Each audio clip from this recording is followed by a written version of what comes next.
Alors, bonjour les amis, j'espère que vous allez super bien, que vous avez bien débuté la semaine.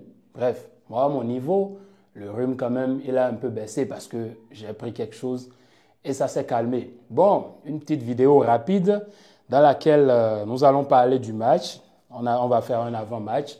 Real Madrid, Manchester City, non plutôt Manchester City, Real Madrid parce que le match, il va se jouer à l'Etihad Stadium. Bon, avant de continuer la vidéo, dites-moi d'abord vous, comment vous avez commencé la semaine et quelles sont vos sensations vis-à-vis de ce match. Surtout les Madrilènes, hein, dites-moi quelles sont vos sensations sur ce match parce que d'abord, il ne faut pas oublier que ces deux équipes-là, ces deux équipes de bras cassés, et oui, oui, oui, oui, ces deux équipes de bras cassés, ces deux équipes qui ne sont pas en forme, ces deux équipes qui ont beaucoup de soucis.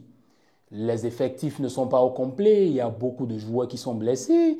Par exemple, on va prendre le cas de Manchester City. Il y a Ederson qui est blessé, il y a Ake qui est blessé, il y a Ruben Dias qui est blessé, il y a Rodri fin de saison, on le sait déjà, c'était contre Arsenal, il y a Jérémy Doku aussi qui est blessé.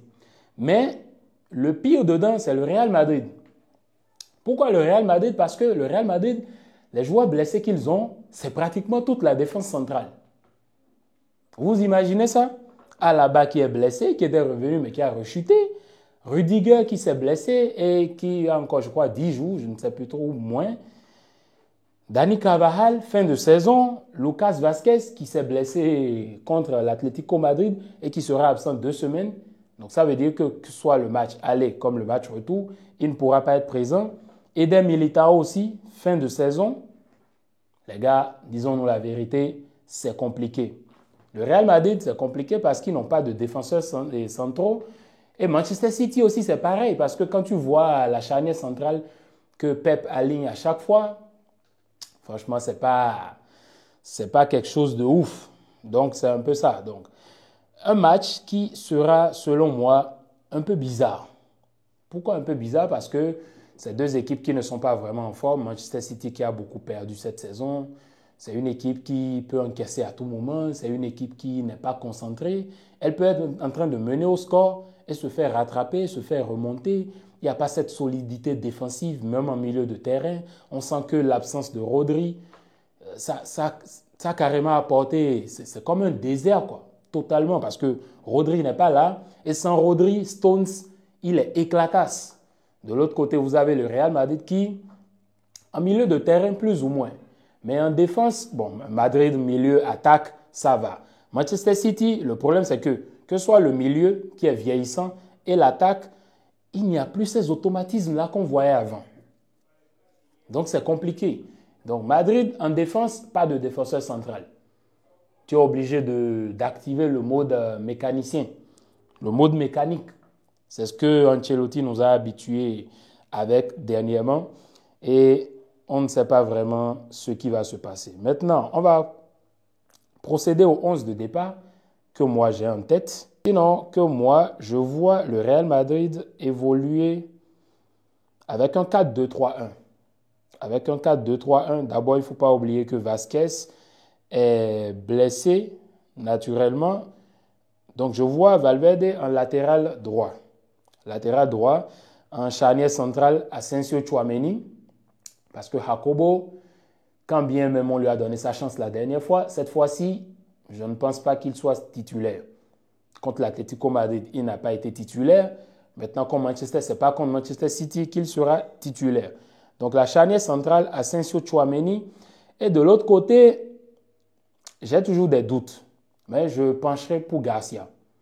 J'aurais bien aimé que ce soit Mendy, mais je pencherai pour Garcia. Maintenant, en milieu de terrain, le double pivot, moi, je vois un double pivot avec Ceballos et Camavinga. Eh oui, vous dites-moi dans les commentaires, hein, parce que il y en a qui vont peut-être dire, mais c'est quoi cette formation que tu es en train de faire? Elle est bizarre et tout. Mais il faut voir l'effectif que le Real Madrid a. L'effectif, c'est pas ça. L'effectif, c'est pas ça. Donc, obligé de combiner avec ce que tu as parce que vous-même, vous savez, le vieux, il ne fait pas confiance aux jeunes qui, voilà. D'abord, ces jeunes n'ont pas de la continuité, ils n'ont pas la confiance du coach. Forcément, ce sera compliqué. Donc, en défense, comme je le disais, bon, Courtois au goal, comme d'habitude. Hein. La ligne défensive, on a Garcia, Asensio Tchouaméni et Valverde. Asensio qui l'a fait, mais tellement bien contre l'Atlético Madrid. Un match super incroyable. Il était là, il était présent physiquement, que ce soit dans la vitesse, les relances. Il était là dans les replis, derrière. Il était partout. Asensio, moi, j'ai kiffé son match. Donc, je le vois titulaire sans l'ombre d'un doute. Le double pivot, je vois Ceballos Camavinga. J'aurais bien aimé mettre Modric à la place de Camavinga, mais le problème, c'est que Modric, il faut voir l'intensité. Parce que c'est un match de Ligue des Champions. Hein. Les gars se jouent le tout pour se qualifier à la prochaine ronde. Donc, il ne faut pas sacrifier parce que, certes, Modric, c'est un père, c'est un grand joueur, mais je le vois plus, entrer en cours de match vers la fin. Encore que Ancelotti, il commence à faire les changements à la 80e minute, chose que personne ne comprend. Bon, au niveau de l'attaque, vous-même, vous savez déjà, Vinicius à gauche, Rodrigo à droite. Rodrigo, franchement, impeccable ces derniers temps. Il est en train d'afficher un niveau incroyable.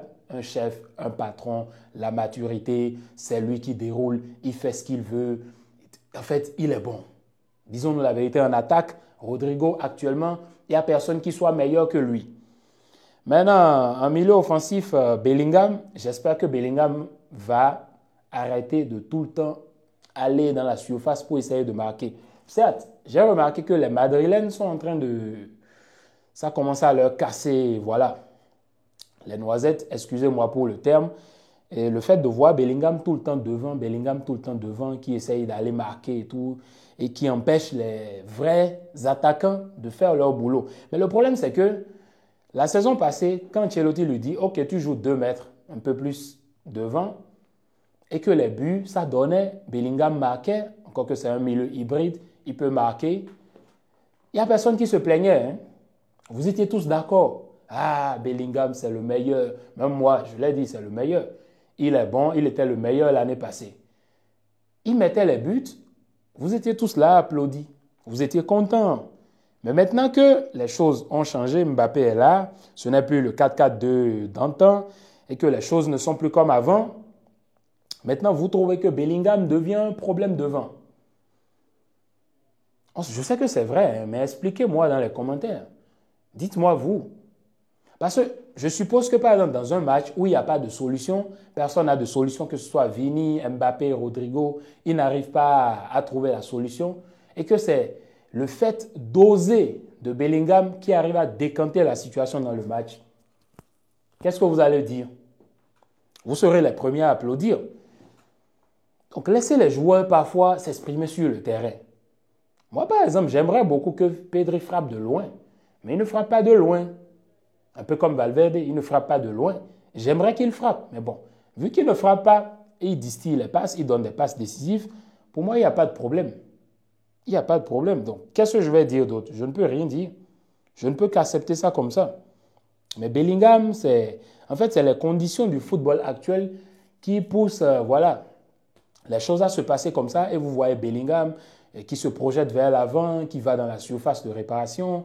Vous voyez même la dernière fois, le but de Mbappé, c'était Bellingham qui était là, alors qu'en principe, il ne devrait pas être là.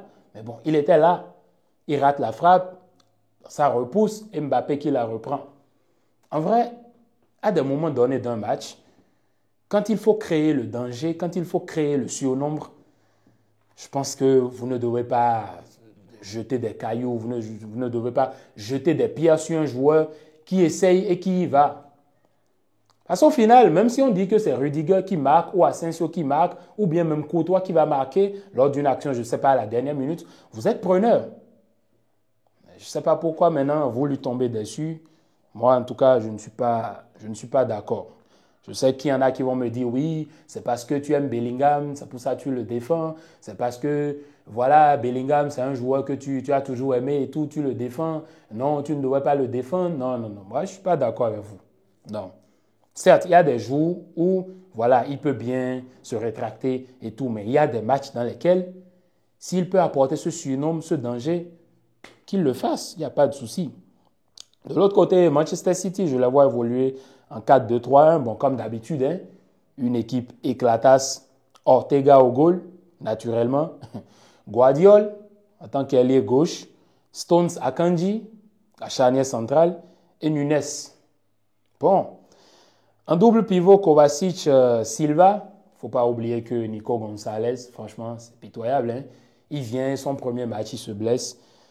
En défense, je ne vois pas Alexander Kusanov. Je ne vois pas Kusanov être titulaire. C'est là où vous voyez la dinguerie. Parce que Kusanov, il a 20 ans. Et quand vous voyez par exemple ce que Koubassi fait à 18 ans, ce qu'il faisait depuis qu'il avait 17 ans et maintenant qu'il a 18 ans, il lui-même l'a dit que lui ne sait pas c'est quoi la pression. C'est incroyable. Kusanov qui vient, 20 ans, premier match contre Chelsea, la pression est énorme. C'est ce qui est normal. Jacobo, la dernière fois, même chose. 20 ans, premier match, beaucoup de pression. Il succombe à la pression. C'est ce qui est normal pour son âge. Donc c'est là il faut féliciter Koubassi avec ce qu'il fait. Donc le double pivot Kovacic-Silva, parce qu'il n'y a que ça, hein, je ne vois pas Gundogan titulaire. Devant, Savinho à gauche, Marmouche en milieu offensif. Marmouche, un bon transfert aussi de la part de Manchester City. Foden à droite et devant Haaland. Haaland qui, franchement, pour moi, cette saison, c'est du niveau Mitroglou, quoi, ou comment on appelle, ou Valère Germain. C'est incroyable. Il n'a pas progressé je ne sais pas. Dès qu'il quitte Dortmund, il vient à Manchester City. En fait, Haaland, il me semble être un grand attaquant. Ça, ce n'est pas un problème. C'est un grand attaquant. Mais le problème, c'est quoi? Il n'a pas progressé dans son jeu. Haaland, quand il ne reçoit pas, quand il n'est pas nourri par les ballons, c'est fini. C'est mort, c'est éclatasse. Il est éteint. Bon, dommage, hein, Rudiger, son papa ne sera pas là. Peut-être qu'il pourra créer quelque chose. Mais le problème, il ne faut pas oublier que Asensio aussi, il est agressif. Il est bon, il est bien. Et vous le voyez là, il est calme, il ne parle jamais. C'est un nerveux que vous voyez là. C'est un fou. Donc c'est ça, ce sont les deux formations que je vois des deux côtés. Moi, je ne vois pas un Madrid qui va perdre ce match. Je sais, il y en a qui vont me dire, oui, certes, Madrid a éclaté, Manchester City aussi a éclaté, mais Madrid, quand bien même ils sont éclatés, ils montrent quand même une belle image. Il n'y a qu'à voir le match contre l'Atlético Madrid. Certes, bon, Manchester City, ils se sont fait un peu bouger par une équipe de 3e division. Certes, on sait que le football, ce ne sont pas les mathématiques. Et tous les matchs ne se ressemblent pas. Mais je ne vois pas ce Real succomber face à Manchester City. Je suis désolé. Même s'ils mettent De Bruyne, qui vous voulez, je ne vois pas Manchester City remporter ce match contre le Real Madrid. Peut-être un 1-0 pour Madrid. Ça, c'est mon pronostic. Dites-moi, vous, dans les commentaires, quel est votre pronostic pour ce match. Et puis voilà. C'est tout ce que j'avais à dire pour cet avant-match. On espère quand même voir du beau spectacle. Un Madrid qui arrive quand même à garder la balle, qui arrive à progresser vers l'avant, qui arrive à toquer, surtout en attaque. On espère un trio d'attaque qui arrive à nourrir Mbappé, qui arrive à se retrouver entre eux, surtout dans les automatismes, parce que ce Manchester City, franchement, pour briser leur ligne, ce n'est pas si compliqué que ça. Hein. J'ai vu leur match, on est là, on a vu leur match. On sait que ce n'est pas une équipe qui respire la confiance, qui respire la sérénité actuellement. Donc voilà, c'était tout pour la vidéo, les gars. N'oubliez pas de me dire, hein, vous, votre 11 de départ, votre pronostic pour ce match aller, et on va en discuter en commentaire. C'était tout, bien de choses à vous et peace.